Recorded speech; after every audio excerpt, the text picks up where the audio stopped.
RMC, midi 15h. Neumann le chiffre. Neumann le chiffre, on est ensemble jusqu'à 15h sur RMC, sur RMC Story. Reconfinement, les écoles doivent-elles rester ouvertes à tout prix? C'est notre question. Pour Laurent Neumann, c'est oui, c'est la priorité. Pour Emmanuel Le Chypre, non. La priorité, c'est de les fermer.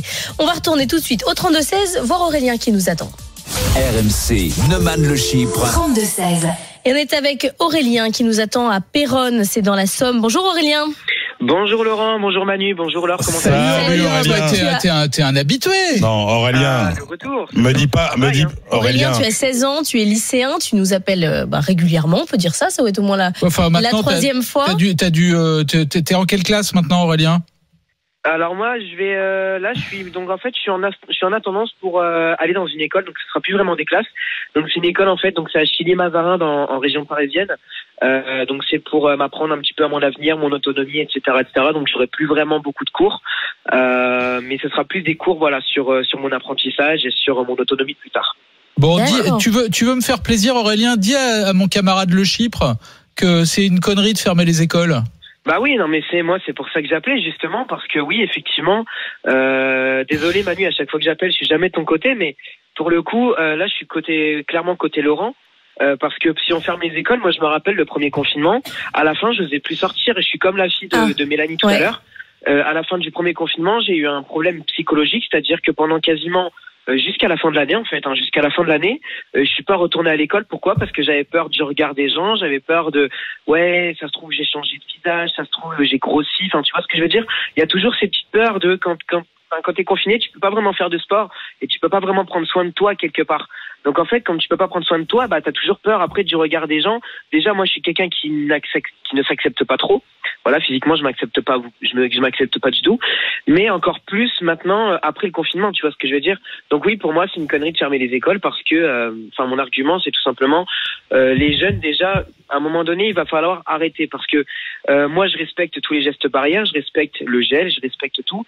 Mais à un moment, tu vois, j'ai besoin de m'amuser avec mes potes, j'ai besoin de tout ça. Et ça, tu vois, c'est un truc qui me manque.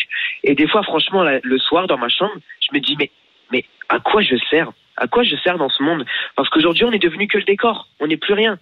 On n'est que le décor. Alors, Aurélien... Qu'est-ce que tu parles bien, Aurélien? Tu es très jeune et tu parles vraiment très bien. C'est mon idole, Aurélien. Je sais pas si t'as des doutes sur ce que t'as envie de faire plus tard, mais...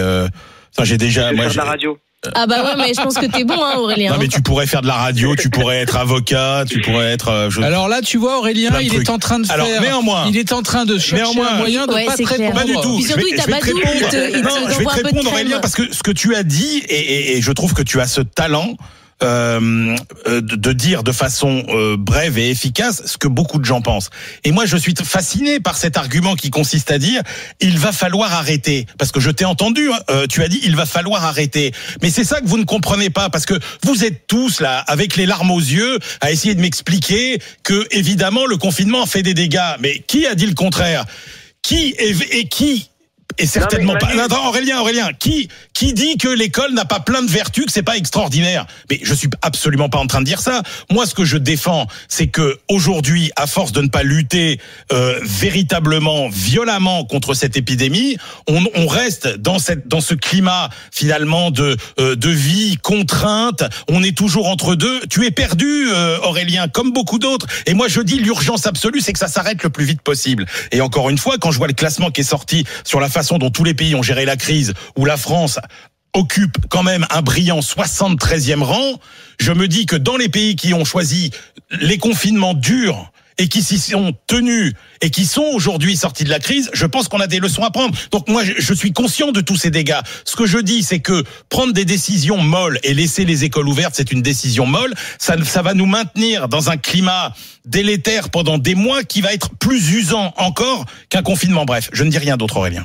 Manu, juste, le problème, c'est qu'aujourd'hui, malheureusement, et c'est ça qui est vraiment dommage, c'est que ce soit dans les médias, que ce soit même nous, en tant que citoyens, on le dit pas forcément, mais on oublie tous ces gens qui sont là, et ça j'en parlais tout à l'heure avec une pote à moi, on oublie tous ces gens qui se suicident à cause du confinement. On parle des morts du Covid, mais est-ce qu'on parle des morts du suicide? Non, on n'en parle pas. Et moi-même, pendant le premier confinement, j'ai tapé une dépression. Pendant le premier confinement, j'étais tout seul avec ma mère. Et quand on est qu'à deux dans une maison, crois-moi, c'est pas facile. Juste petite parenthèse, Aurélien. petite parenthèse, est-ce que ta mère, elle est toujours aussi youplaboum et qu'elle fait un peu n'importe quoi?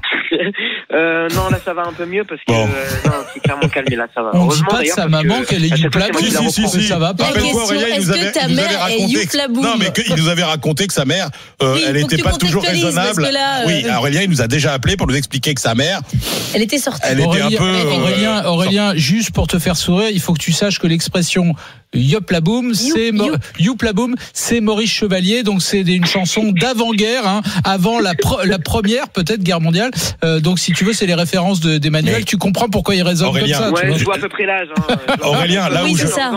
Aurélien, là où je suis totalement d'accord avec toi, et moi c'est là-dessus que j'ai beaucoup râlé. Je dis que plus, si tu veux, cette crise va durer, plus les dégâts sanitaires provoqués par les dégâts économiques qui vont être engendrés par cette crise sanitaire seront bien pires que la Moi, Covid ce qui me elle-même. fascine dans ton raisonnement, parce que je t'ai laissé parler, mais ce qui me fascine dans ton raisonnement, c'est que quand un lycéen t'appelle et qu'il te dit c'est une bêtise, quand une mère de famille te dit c'est à des dégâts considérables sur mes gosses, c'est une bêtise, quand les pédiatres, les sociétés savantes de pédiatrie te disent c'est une bêtise, quand les enseignants te disent c'est une bêtise, toi tu dis oui, mais moi je sais qu'il faut Non. pas être mou dans la Laurent, vie et qu'il faut être dur et il y a dis rien pas- de pire que quand je c'est dis mou pas- et donc il faut fermer les écoles. Je dis pas je sais. Si je te le dis un peu violemment, Ouais. je te dis que je ne supporte plus de vous entendre tous vous apitoyer sur votre petit sort et de ne pas prendre conscience. Alors, écoute-moi, c'est pas sur mon sort à et de moi, ne hein. pas prendre conscience du désastre qui nous attend. Parce que ce que vous comprenez pas, c'est que là, ce qui va nous tomber dessus. Et moi, je veux dire, je regarde ce qui se passe à l'étranger. Le désastre qui va nous tomber dessus. L'autre Quand jour, à ça cause t'agaçait de la quand je parlais mollesse de d'étrangers. ce qu'on prend comme décision aujourd'hui, on sera obligé non pas de confiner 3 semaines, 4 semaines, en plus en profitant des vacances comme ça va Oui, être mais le cas. 3 mois, Mais que ce arrête sera pas de 1 nous mois, menacer. 2 mois, etc. Moi, je veux bien, mais ce sera encore bien pire. Et là, vous direz quoi? Vous direz ah bah ouais, si on avait su. Moi, je te rappelle quand même que début janvier, quand Boris Johnson il a reconfiné, à l'époque, on lui a dit mais vous êtes fous, etc. Et aujourd'hui, on lui dit mais pourquoi vous n'avez pas reconfiné plus tôt? Voilà, c'est tout. Vous êtes des inconscients. Oh là là là. Et des Voilà, pleurnichards. Je pense qu'on et- est jusqu'à 15h Merci avec de toi. nous avoir ça appelé, ça nous Aurélien, fatigue. je Ouais, merci t'embrasse. Aurélien. Ah, Aurélien, tu nous Merci à rappelles, toi, hein. tu nous rappelles quand tu veux pour discuter avec nous dans No Man No Chip. Je vous réitère ma proposition.